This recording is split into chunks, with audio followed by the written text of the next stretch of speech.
Hadin ke jing Shah pharep bat Shah kem kini ke sistar ki badai napok ke jela kerela. Haka jing Shah kenok ke jongki bakidon ke jing temu ban rakbor ya kita ki kena kentai. Ya kini ki sistar la tipru dah ke kerteng kum ke sistar Priti Mary bat ke sistar Bandana Francis. Kila Shah kem no ha ki bor pulit jong ke Chhattisgarh. Ha railway station ha ka arfundu terik jong ubnai beladap. Laong ba kita ke sistar kila lait ban senran lang ya kita ki langut ki kena kentai.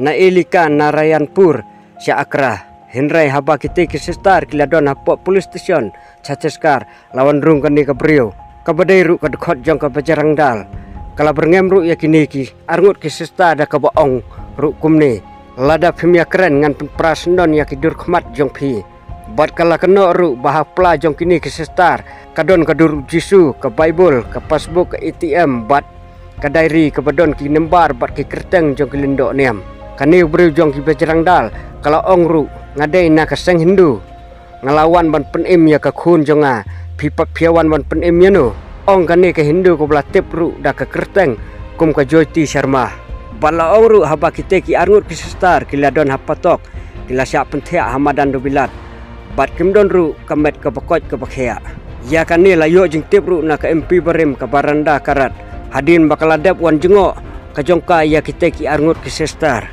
tunginya sengap ya kani kajingnya thu bat Pynthiah jong kani ke MP Berim.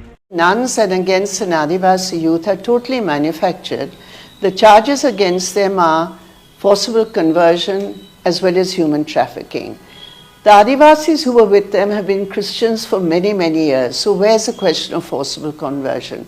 It's a total lie. Secondly, all the Adivasis who were with them, who were supposedly being trafficked, have given statements to the police, have given statements to the press. There's video evidence that they were going according to their own will. And the parents have also given such a statement. These are adult women. Does it mean that Adivasi Christians who are adults have to get a passport from the Bajrang Dal to travel anywhere in this country? So it's a direct attack on the constitution.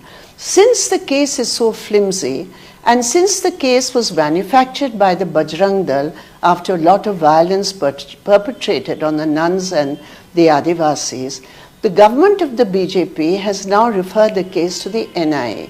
It's a very dubious thing because under section 143, every case of human trafficking is not to be referred to the NIA. The case was handed over to the local police, the local court dealt with it.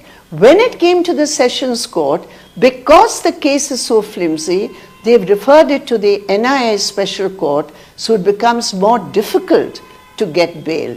So this is the effect of a double-engine government which is so committed to the toxic Hindutva agenda that innocent nuns and Adivasis are jailed while the perpetrators of violence are roaming free.